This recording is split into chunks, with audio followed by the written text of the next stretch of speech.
selamat pagi. Semoga juga. Perkenalkan, saya Dr. Andika, petugas pada pagi hari ini. Kalau betul, saya boleh cek identitas dulu Pak ya. Ya. Sini saya bicara dengan Bapak siapa? Pak Radit. Bapak Radit. Bapak Radit, kalau betul umurnya berapa Pak? 50 tahun. 50 tahun. Baiklah Pak, Bapak sebelumnya sudah punya pekerjaan? Punya. Apa betul? Wira swasta.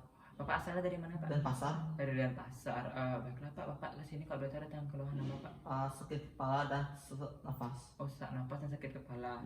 Kalau betul itu dirasakan sejak kapan Pak? 3 hari yang lalu. 3 hari yang lalu. Sebelumnya Bapak sudah pernah mengalami keluhan ini? Belum. Belum pernah.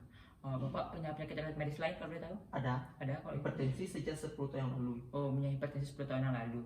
Kalau dari keluarga sendiri apakah ada? Ada. Ada. Apa ya Pak? Penyakit jantung. Oh, dari keluarga ada penyakit jantung. Baik Pak, sebelumnya Bapak ada keluhan tambahan lain? Tidak ada. Baiklah, tidak ada Pak ya. Di sini saya akan melakukan pemeriksaan dulu kepada Bapak untuk mengetahui apa yang Bapak keluhan. Sebelumnya Bapak bersedia untuk lakukan pemeriksaan? Bersedia.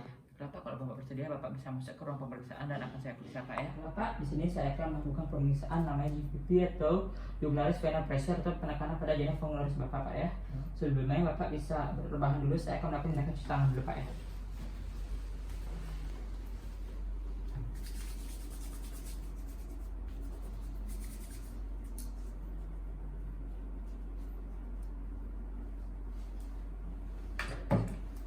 Pak, Bapak, Bapak bisa meluruskan meja Bapak. Ini saya akan mengatur posisi kepala Bapak itu 30 derajat Pak ya, agar memudahkan saya.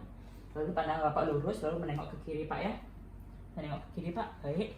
Di sini saya akan melakukan penekanan pada vena jugularis Bapak ya. Di sini untuk bertujuan untuk mencari titik kolapsnya Pak ya. Di sini saya akan menekan dari arah berlawanan dari angulus mandibula Bapak Pak ya, saya ke bawah. Lalu saya mencari undulasinya dengan cara menekan ke bawah lalu melepas untuk mencari titik kolapsnya. Bapak, selanjutnya saya akan mencari titik angulus sternnya Bapak untuk kemudian diproyeksikan dengan titik kolaps Bapak ya. Ini saya memproyeksikan secara horizontal Pak ya. Titik kolaps Bapak di sini. Baiklah Pak. Dari cukup Pak kembali ini.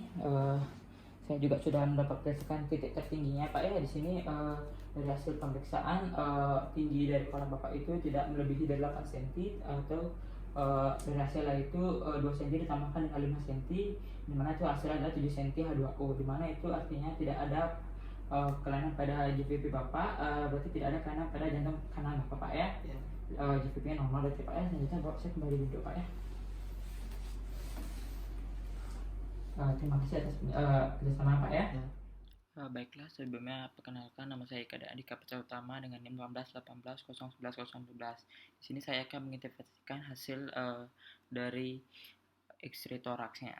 Yang pertama, kita pasang dulu foto pada light box, lalu kita menentukan markernya. Di sini marker sudah ada yaitu L yang menandakan ini left, dan juga sudah terlihat proyeksinya sendiri ini adalah AP atau anterior posterior. Selanjutnya saya menilai identitasnya. Pada kasus sudah lengkap, ada identitas dari umur, habis jenis kelamin, juga pekerjaan. Namun pada foto toraks itu tidak terdapat. Lalu persyaratan foto selanjutnya yang bisa saya sebutkan yaitu pertama kita menilai area fotonya. Area fotonya itu sudah mencakup dari keseluruhan area kafum toraks. Lalu selanjutnya adalah inspirasi.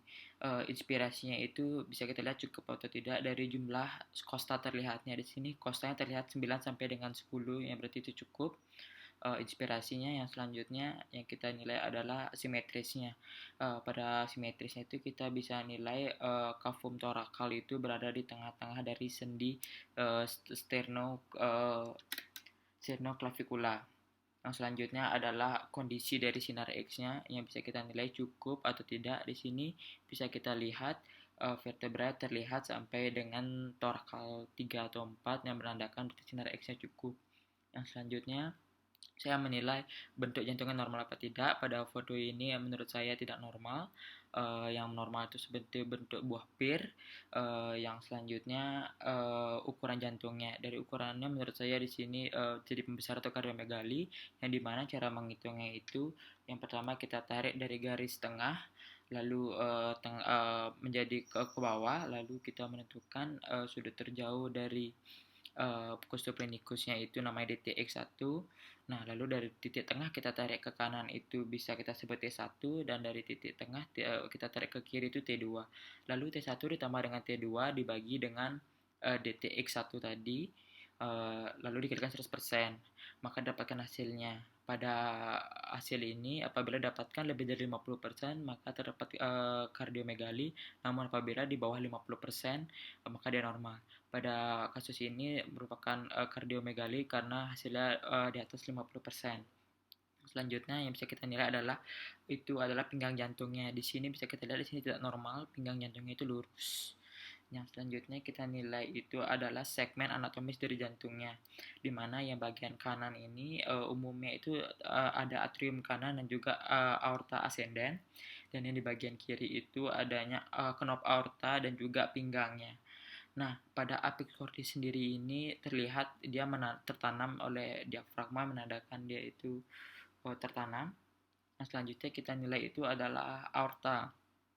Yang pertama kita nilai itu normalnya aortanya itu, cara menghitung aortanya itu kita tarik garis, lalu kita ukur dari jarak terjauh aorta yang di sebelah kanan ini kita bisa sebut dengan A2, yang di sebelah kiri kita sebut A1. Umumnya normalnya itu aortanya itu tidak lebih dari 4 cm atau 3 sampai dengan 4 cm, yang A1 maupun A2. Yang selanjutnya kita bisa nilai knop aorta juga sama, itu tidak boleh lebih dari 4 cm. Yang selanjutnya kita bisa nilai hilus dari RDPA-nya. Sini bisa kita lihat corak hilusnya sedikit meningkat menurut saya, yang dimana normalnya itu hilusnya itu yang kanan lebih rendah daripada yang kiri. Nah, selanjutnya yang bisa kita nilai itu RDPA-nya itu mengalami dilatasi apa tidak, yang dimana normalnya itu kurang dari 17 mm. Menurut saya ini RDPA-nya tidak normal dikarenakan melebihi dari 17 mm. Yang selanjutnya kita bisa nilai yaitu corak vaskular dari paru. Apakah dia normal, bertambah, ataupun berkurang. Menurut saya sini coraknya itu agak sedikit bertambah. Lalu adanya parenkim paru, itu ada perkabutan atau tidak. Dimana di sini bisa kita nilai itu pertamanya pada sinus costophrenicus itu dia itu lancip apa tidak. Jika dia lancip itu berarti normal, tidak ada efusi pleura, namun kalau dia tumpul itu berarti adanya efusi pleura. Menurut saya dari keseluruhan diagnosis kesan yang bisa saya dapatkan dari foto torak ini adalah kardiomegali, di mana di sini kita bisa dapatkan hasil yang dimana setelah kita hitung lebih 50%, dan juga sudah apa kasus kita lihat dia mempunyai riwayat hipertensi dan mengeluhkan sakit kepala, serta di riwayat keluarga pasien ada riwayat penyakit jantung dan juga hipertensi. Nah, sekian yang bisa saya sampaikan. Terima kasih.